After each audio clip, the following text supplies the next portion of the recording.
boy Jay, Jason Ward, coming to you from Freedom Train.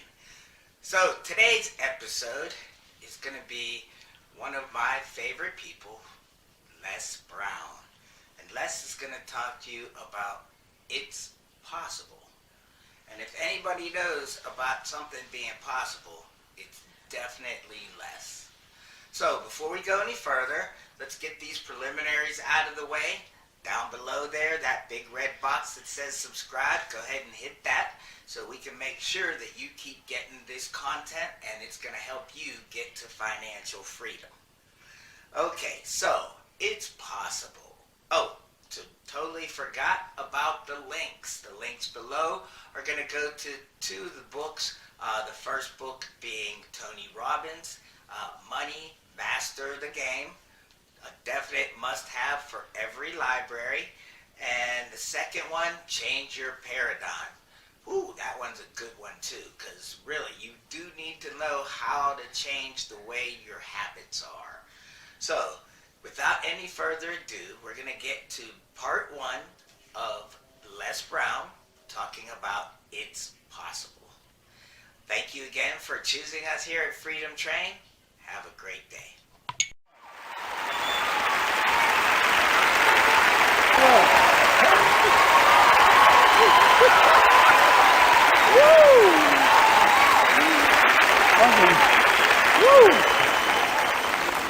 Oh, y'all look good.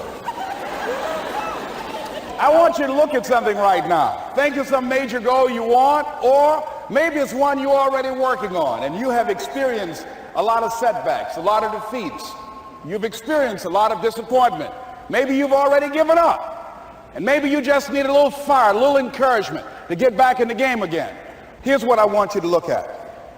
There are winners, and there are losers, and there are people who have not discovered how to win. And all they need is some coaching. All they need is some help and assistance, just a little support. All they need is some insight or a different strategy, a plan of action to make some adjustments that will open up the key to a whole new future for them, that will give them access to the unlimited power that they have within themselves. That's all that they need. So what I want you to do is think about something you want for you, that's real for you, that's important for you, that will give your life some special meaning and power. And I don't even want you to say, I can do that. I don't want you to assume that. See, 5 years ago when I started out in this area, I would not have been able to make the mental leap that I would be up to where I am right now. I don't want you to begin to just psych yourself out. No. I want you to be able to say something to yourself that will enable you to maintain a level of integrity with yourself.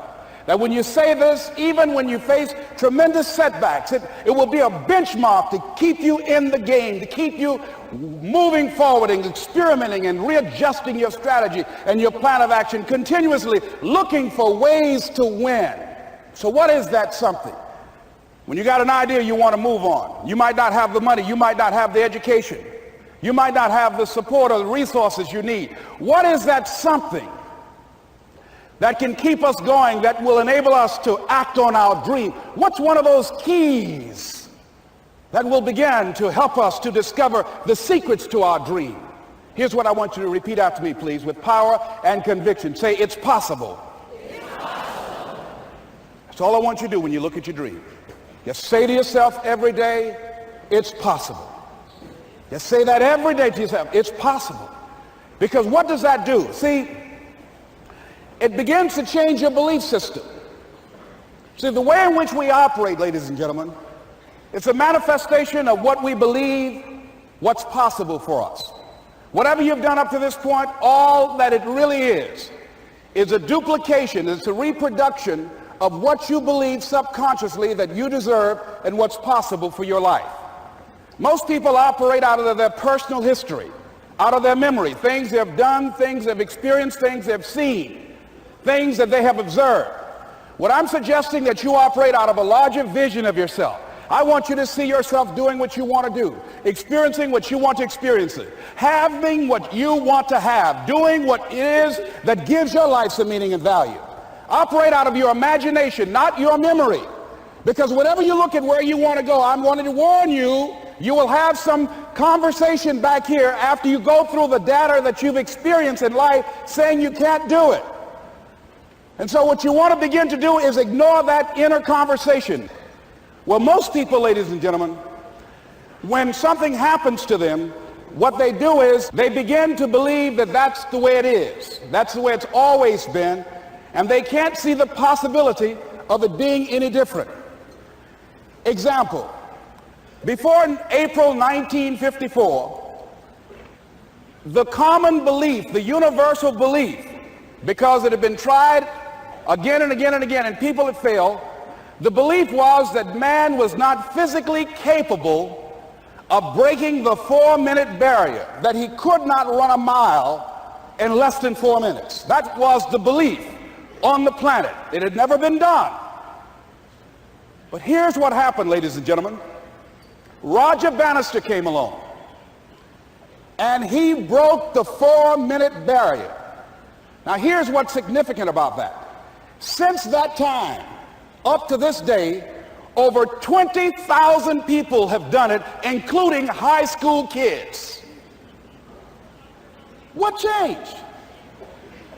20,000 people, what changed? Here's what happened when they got on the track. They knew it had been done. And because they knew it had been done, there was a new belief about this barrier, about this goal that was unreachable.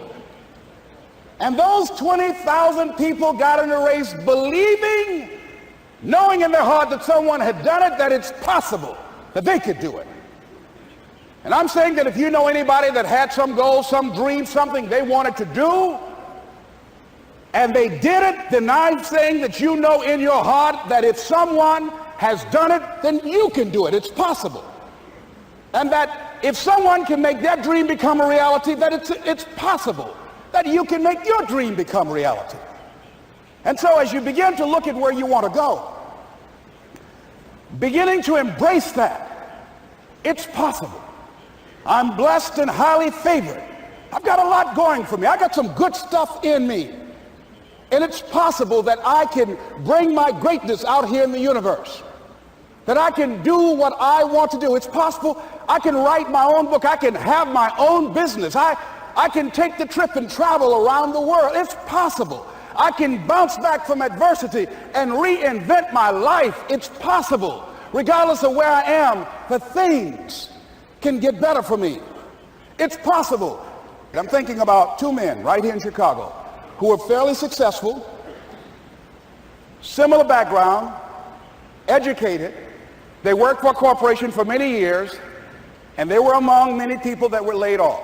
Two guys who were very good friends.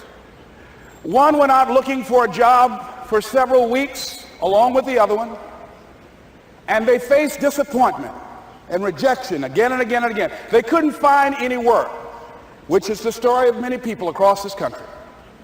One guy stopped. He became discouraged. He stopped going. He stayed home looking at television, became very argumentative and toxic with his wife, drinking beer, getting on the phone, talking to his other negative, unemployed friends. And he just gave up. The other guy kept looking for a job everywhere he could go. Every time he could get an opportunity, kept asking people, networking, checking the newspapers every day. Kept going everywhere he could, trying to find a job. You have too much education. You're overqualified. You won't be here long enough. He kept going. He kept going. He went to a place and said, look here, I tell you what, if you can't hire me, and I know you can use my talents, abilities, and skills, I don't want to sit home and do nothing. Just let me do some volunteer work. You don't have to give me anything, all right? I just want to work. I want to be busy. Guy said, okay, it's on you now, but don't expect me to give you anything. It's okay. This guy came in and worked. He was the first one there. The last one to leave was the best employee there. About 4 weeks later, one of the top managers quit. They were looking for a replacement. Guess who they selected? This other guy. This guy who was volunteering his time. He got the job. What was the difference between the two men? Eyesight and mind sight. Eyesight is judging on what you see, judging according to appearances. But mind sight is how you interpret what you see. One guy said, it's not possible, it's over, I'm finished. I can't do it. I can't make it. He surrendered. I've faced rejection again and again. I'm not going anymore. There are no jobs out there. But this other guy, he felt that in spite of the no's and rejections, in spite of how bad the economy is, in spite of what the newspapers are saying, that it's possible that somebody somewhere will give me a job. He just kept going, thinking it was possible. And guess what, ladies and gentlemen? That's what we have to do with our dreams. Because things happen to you in life that you can never, ever anticipate. And many times when those things happen, you want to give up. I remember when I was in broadcasting, when I was a disc jockey, I became very controversial, not only being a disc jockey, but I felt that radio was something that you not only entertain people with, but you also empower them, you educate them. And I got fired. I didn't just leave, they fired me. That was a shock. I said, wait a minute. They took my microphone. I thought that was who I was. No, ladies and gentlemen, it wasn't. I had to do something else. And I didn't know what else